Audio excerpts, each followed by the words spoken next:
February 1945. U.S. Army Field Hospital, Leyte, Philippines. The medical officer's request to examine her shocked the Korean woman more than any physical pain could. "May I check your injuries?" he asked through a translator, waiting for her answer. After 3 years in Japanese military comfort stations, the concept of medical consent was so foreign it seemed like a hallucination. No one had asked permission to touch her body since her abduction in 1942.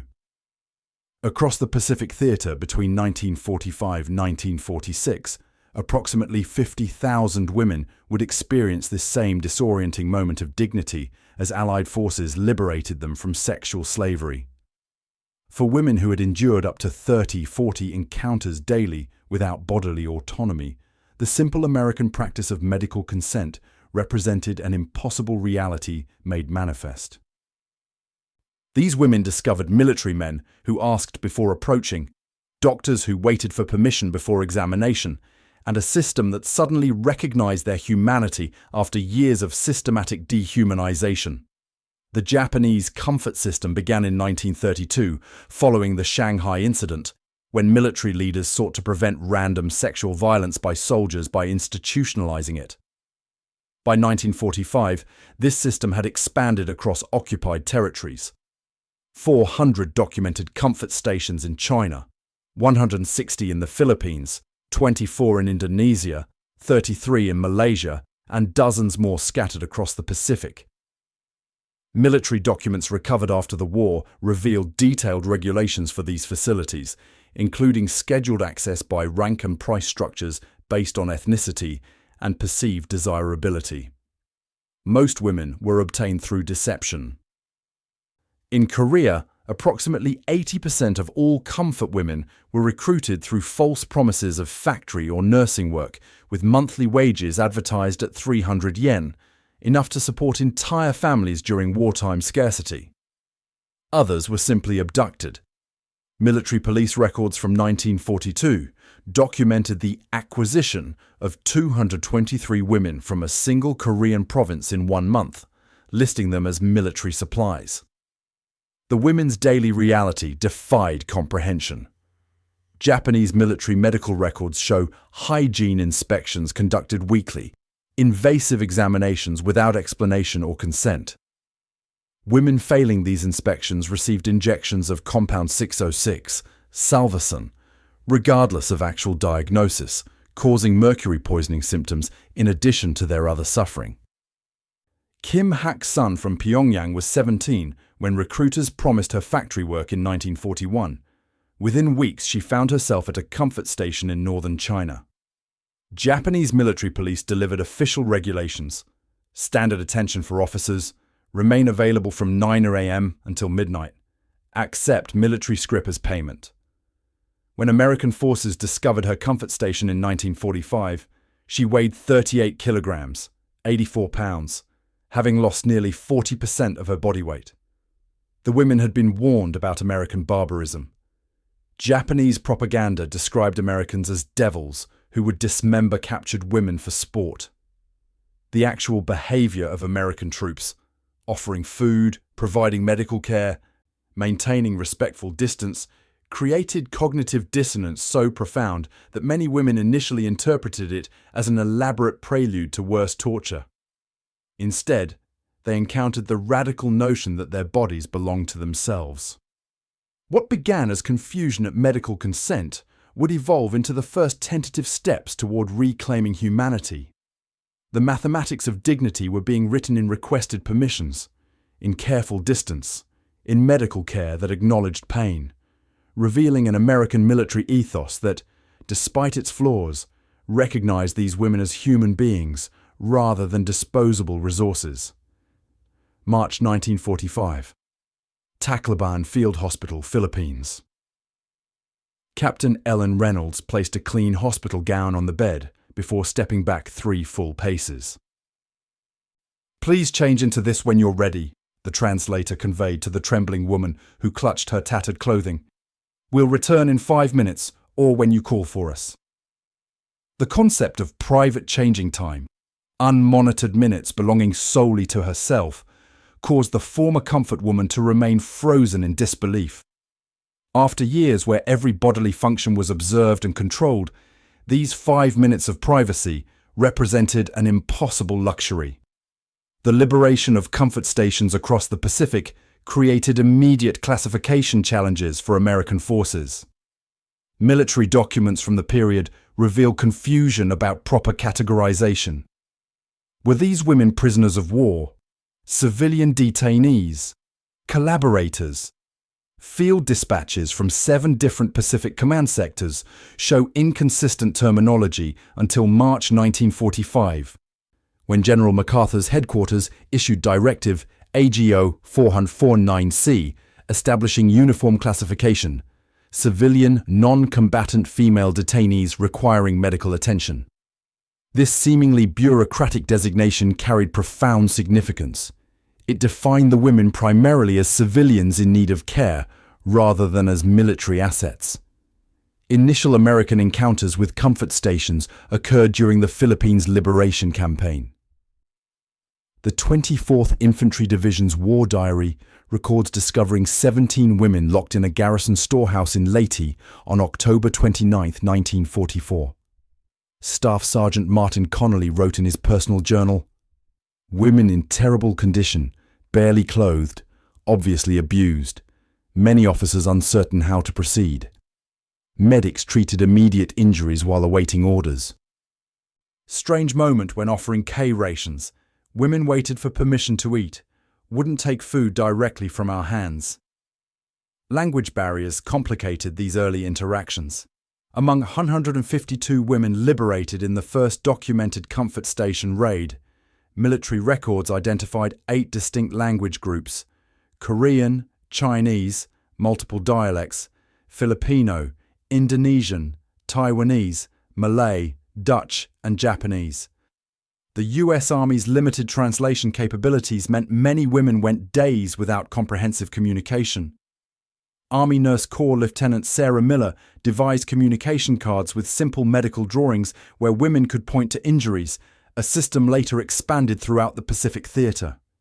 Despite communication challenges, the fundamental message of restored dignity translated clearly. Former comfort woman Pak Yong-sim later testified in a 1993 United Nations hearing, "The American doctor showed me the stethoscope first, then pointed to it, then to my chest, raising his eyebrows in question. When I nodded, only then did he proceed." This simple exchange was when I first understood I was considered human again. As liberation expanded across the Pacific, patterns emerged in survivor testimonies. Women consistently expressed 3 forms of initial disbelief. First, that Americans didn't immediately exploit them sexually.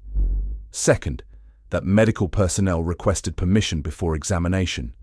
Third, that they received the same rations as other civilian detainees rather than diminished portions reflecting lower status. Navy Medical Corps records documented provision standards. Each woman received 2 full meals daily, approximately 1,800 calories, 1 blanket, 1 change of clothing, and basic hygiene supplies. For women who had subsisted on rice gruel, approximately 900 calories daily, while being denied basic sanitation, these provisions represented not merely physical sustenance, but psychological verification that their humanity was being acknowledged. By April 1945, as American forces advanced toward Japan, military intelligence had compiled enough information to understand the systematic nature of the comfort station network. This awareness began transforming initial ad hoc humanitarian responses into standardized protocols for survivor recovery. The restoration of human dignity would require more than mere liberation. It demanded systematic recognition of the women's autonomy, privacy, and physical integrity after years of methodical dehumanization. May 1945. U.S. Naval Hospital, Manila. The curtains drawn around the examination table created a 6-foot by 8-foot space of absolute privacy. For Mei Lin, who had spent 2 years in a 3-foot wide sleeping compartment shared with another woman, this simple fabric barrier represented unimaginable luxury. "You can close the curtain yourself," the nurse explained through a translator. "No one will open it without asking first." This small control, the ability to create or remove a boundary, stood in stark contrast to years where her body remained perpetually accessible to anyone with military authority. The mathematics of dignity became measurable in American medical protocols. Japanese military health inspections had occurred weekly, performed by non-physician officers, lasting an average of 90 seconds per woman, with 40-50 women processed per hour. American examinations averaged 20 minutes per patient, conducted by certified medical personnel, with women's consent requested at each step. Records from the 35th Medical Battalion show that among 201 survivors treated in April 1945, all received complete physical examinations, yet none occurred without documented consent. Privacy provisions extended beyond medical settings. At recovery facilities established across the Philippines, women received personal space allocations that directly countered their previous confinement. Standard accommodation provided 36 square feet per person, 9 times the space allotted in comfort stations. Army quartermaster records document distribution of personal items unimaginable during captivity.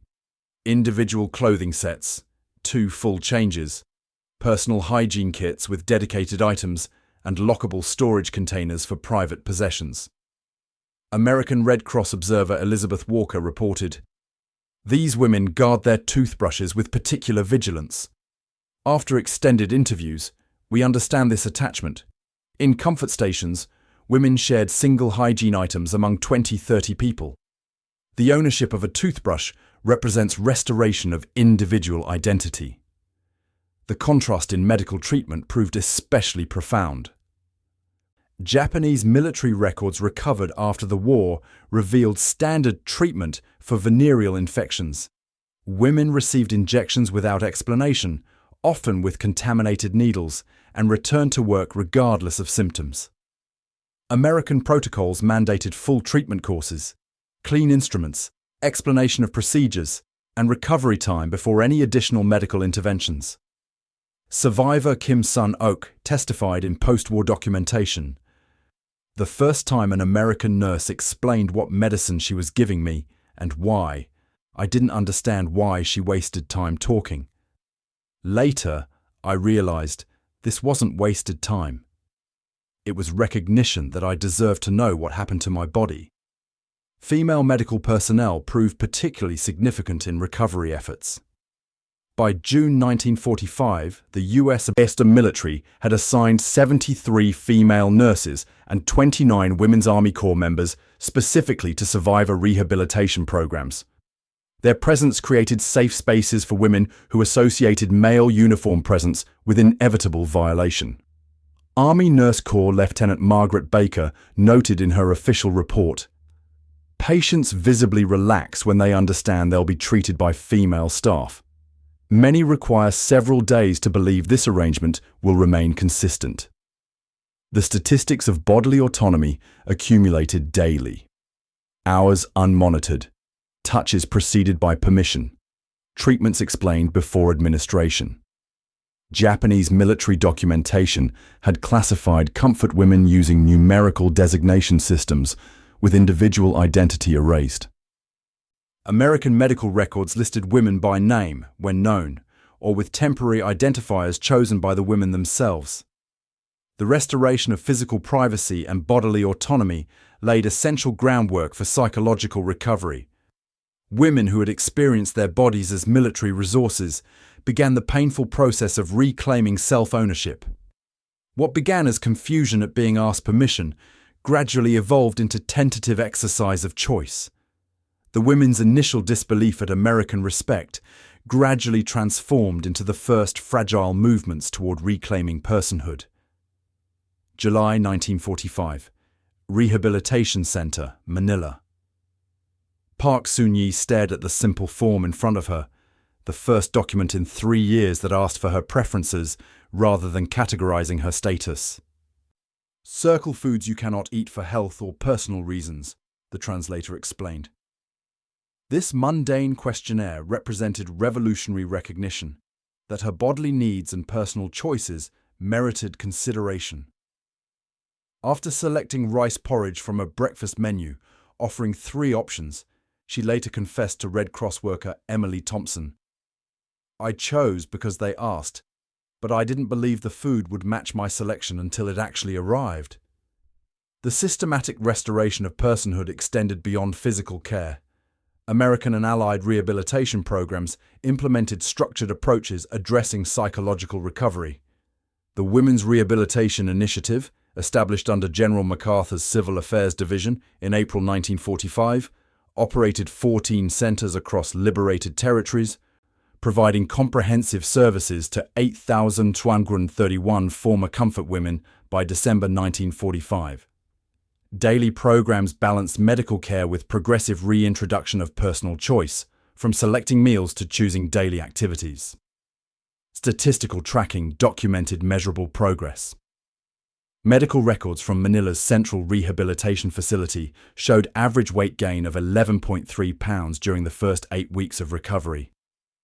Beyond physical metrics, staff recorded behavioral indicators, increased verbal communication, diminished startle responses, voluntary social interaction, and expressed preferences.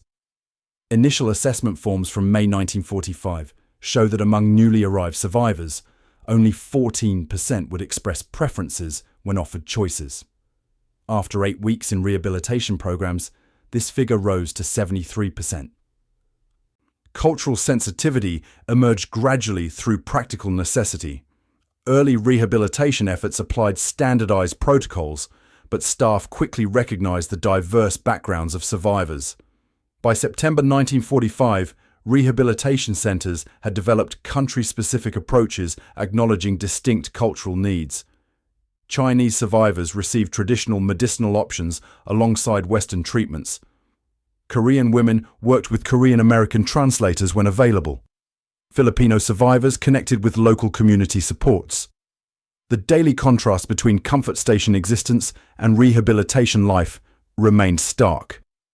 Japanese military documentation revealed comfort station schedules enforced with brutal precision.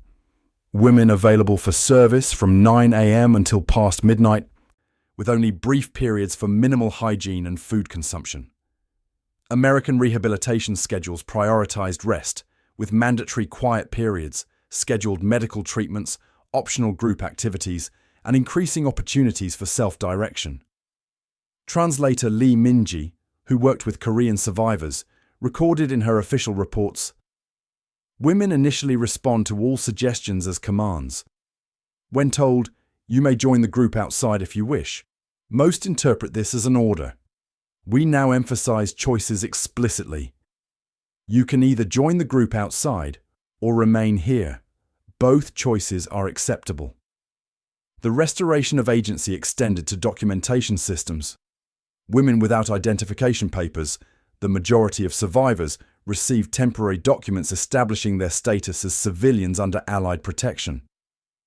Unlike Japanese military records that classified women by body type and ethnicity, these documents recorded basic biographical information as reported by the women themselves.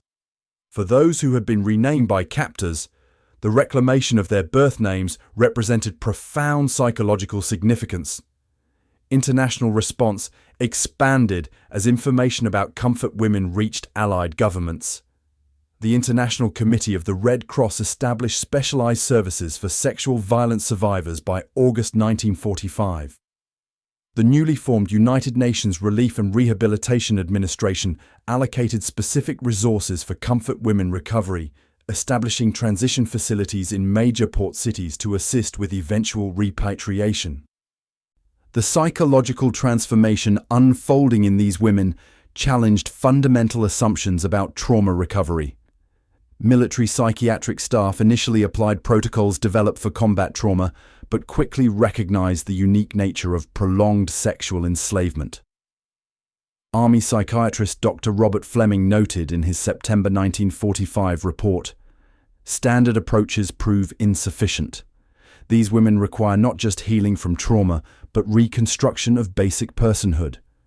Their primary therapy occurs through everyday interactions that confirm their humanity. October 1945. Incheon Harbor, Korea.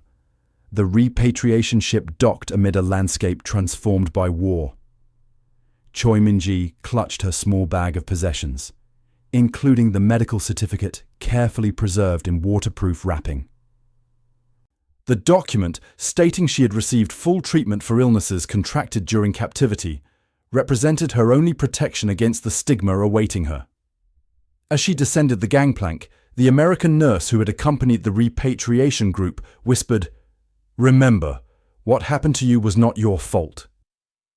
These words, intended as comfort, would soon collide with cultural realities that recognized no distinction between voluntary prostitution and sexual enslavement. Repatriation statistics revealed the scale of displacement and return. Between September 1945 and March 1946, Allied forces repatriated 21,147 women identified as former comfort women, 12,373 to Korea, 5,834 to China, 1,421 to the Philippines, 831 to Indonesia, and smaller numbers to other nations. The U.S. Army's 108th Repatriation Unit maintained detailed records, documenting not only numbers, but conditions of return. These records reveal that only 43% of women returned to their original homes, the remainder citing personal reasons for relocating to different regions, a bureaucratic phrase masking profound fears of family rejection. The social stigma awaiting survivors manifested in measurable patterns. Community studies conducted by early aid organizations documented rejection rates, the percentage of families who refused to accept returning women. In rural Korean provinces, rejection rates reached 89%. Women returning to Chinese villages faced rates of 67%. Filipino communities showed lower, but still significant rates of 42%.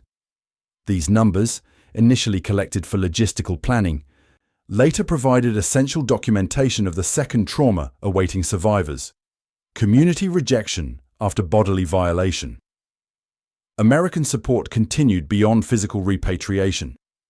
The War Department's Civil Information and Education section established follow-up protocols, funding local aid organizations to provide continued medical care and vocational training.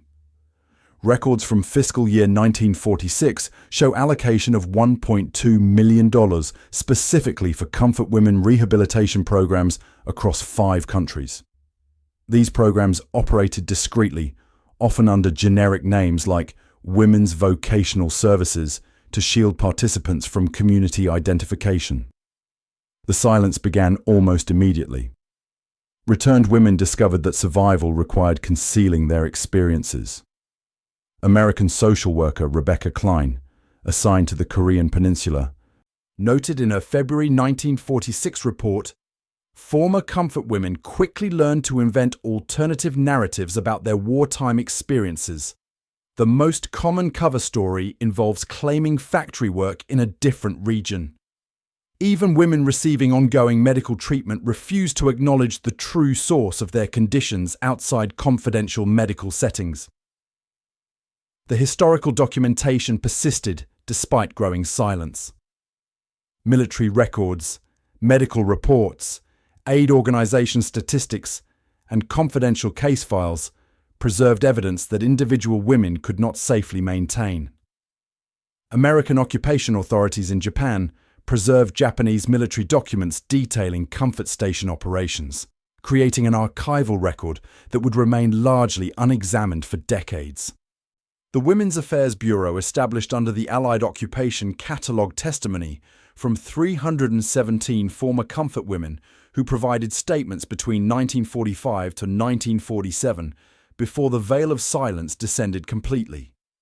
Long-term health impacts emerged in follow-up medical studies.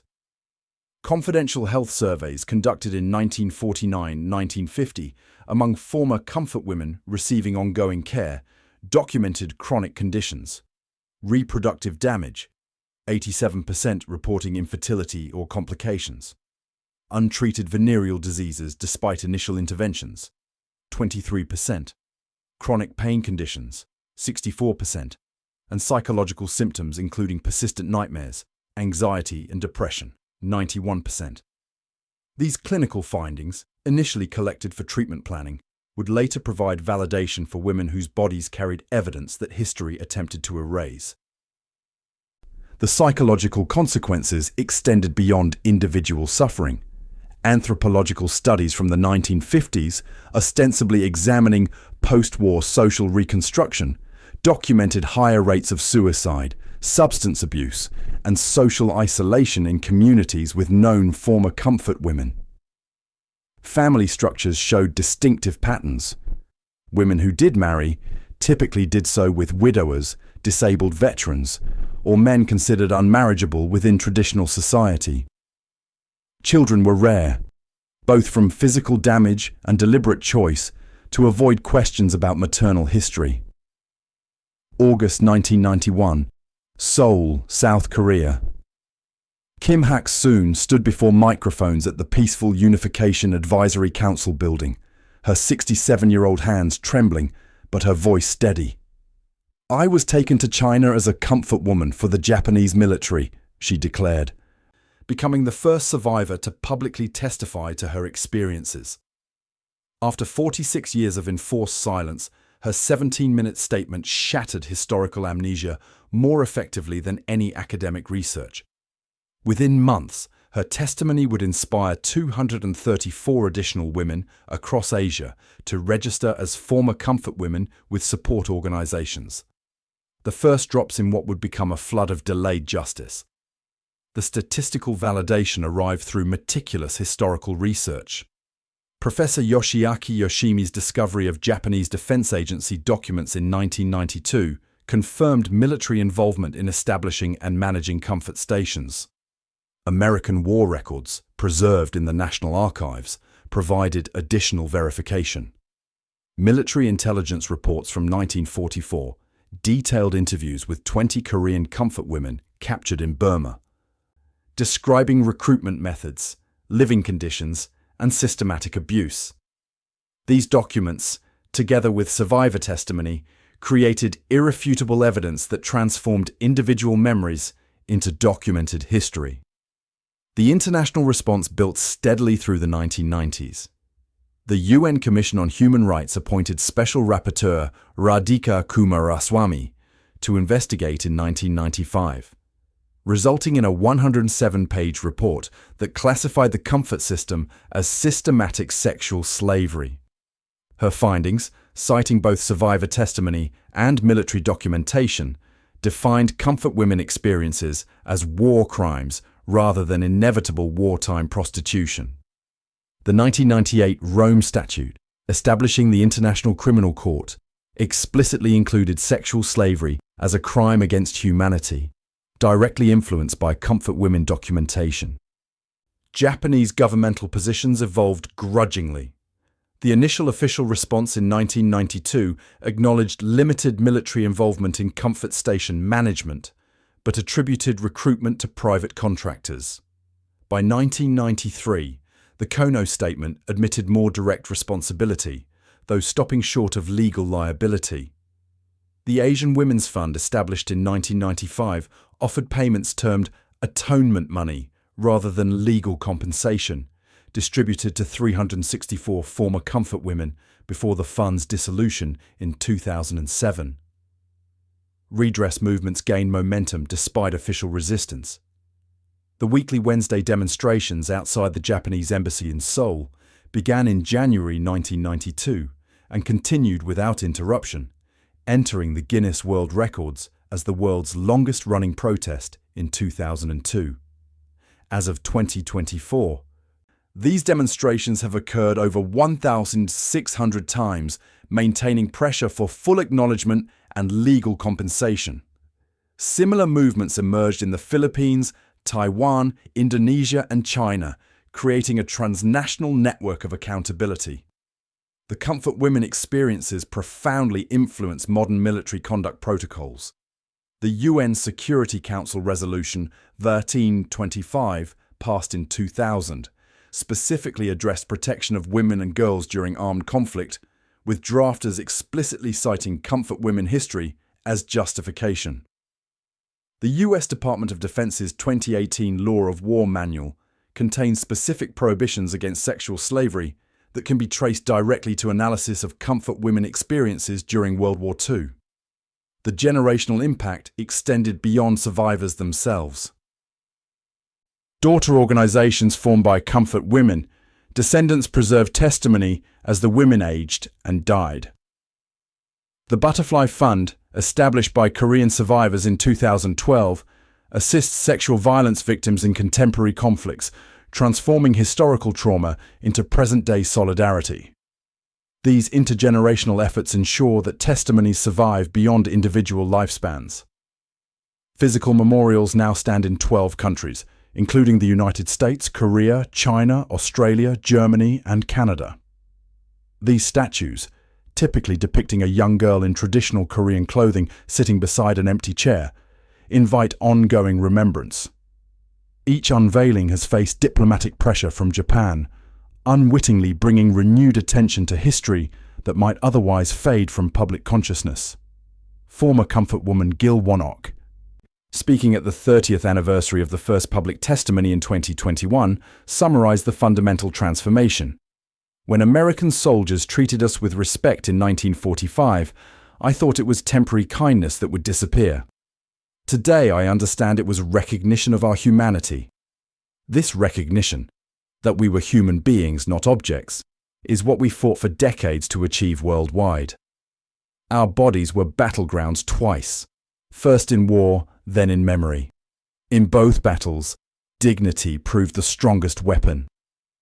The journey from objects to human beings, begun with simple acts of respect in 1945, continues through testimonies that transform individual trauma into universal lessons about human dignity.